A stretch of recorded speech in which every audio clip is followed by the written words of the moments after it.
Thank you, Senator. Mr. President, I'm struggling with this. You know, in 2007, the Iowa legislature adopted protections across a wide range of different areas that we already offer this protection to Iowans for a bunch of different classes. And I just read a long list of them when it comes to age, race, creed, color, sex.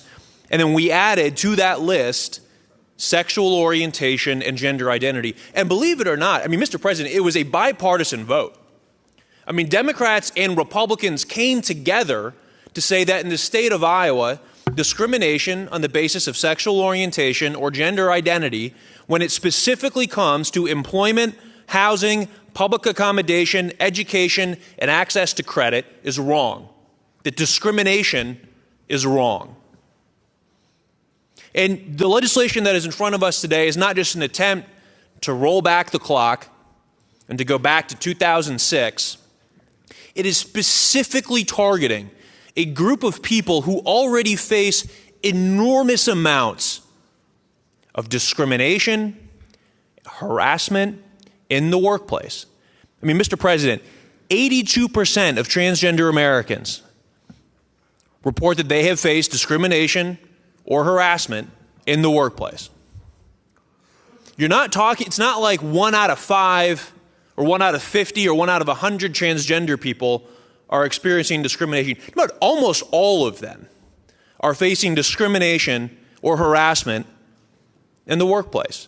Now, the good news is that a lot of people say that in the last several years, they haven't been fired or discriminated against when it comes to employment.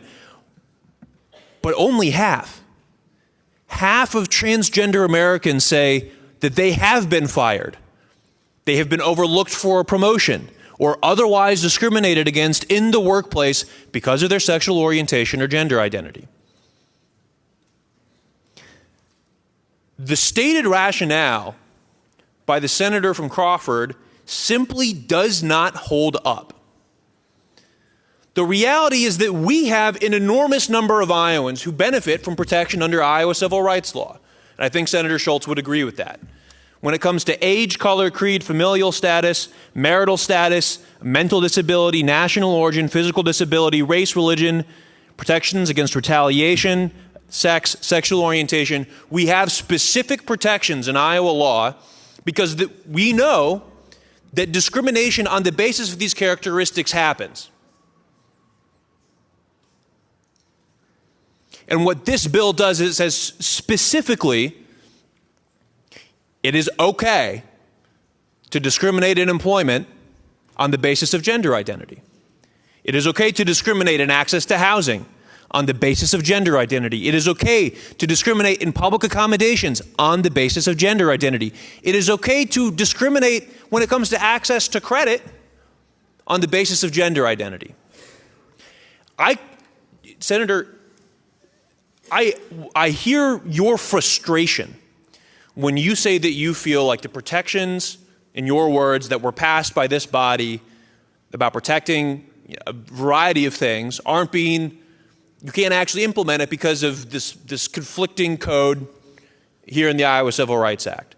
But what I don't understand is going so much further than that. Going after people's ability to access housing, people's ability to access employment, people's ability to access credit. I mean, Mr. President, that's what this bill does. That was what the amendments offered by the Senator Blake addressed. And they were voted down on a party line vote. We gave you the opportunity to take these concerns seriously, and obviously there was a decision not to do that. And then when asked to provide additional information about why or how removal of these protections would benefit Iowa women or girls, we got the same talking point that's been on repeat all week. And so, Mr. President, I have to say, it was shocking to hear that the senator from Crawford had not thought about employment discrimination against transgender people. Because that is an enormous part of what we're talking about here. If this bill becomes law, it will say to employers, you have a green light to discriminate. You have a green light to fire somebody because you don't like the fact that they're transgender. You have a green light to pass over somebody who's earned a promotion because of hard work, because of who they are. And that's wrong, Mr. President. That's wrong. And so I hope that before we cast our votes on Senate File 418, every single person in this chamber is thinking through very clearly about who's going to be helped by this law and who's going to be hurt by this law. Because Iowans are going to lose their jobs. They're going to be fired. And Senator Schultz is shaking his head. But, Senator, gender identity is literally struck through in this bill when it comes to protections for employment. It's in black and white. And if it is not your intent, if it is not Senator Schultz's intent to facilitate discrimination in the workplace on the basis of gender identity, we should lift the time certain and go back to the drawing board. Because, Mr. President, you can take this to the bank. Iowans are going to lose their jobs. They're going to be fired. They're going to be passed over promotions. They're going to be terminated unfairly if this becomes law. That's why these protections are there. They're there because 82% of transgender Americans do face that harassment and discrimination in the workplace.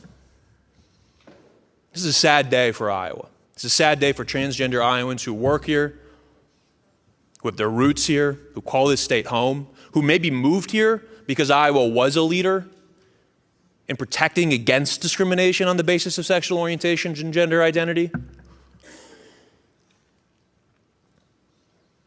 It's a sad day for everyone who calls this state home.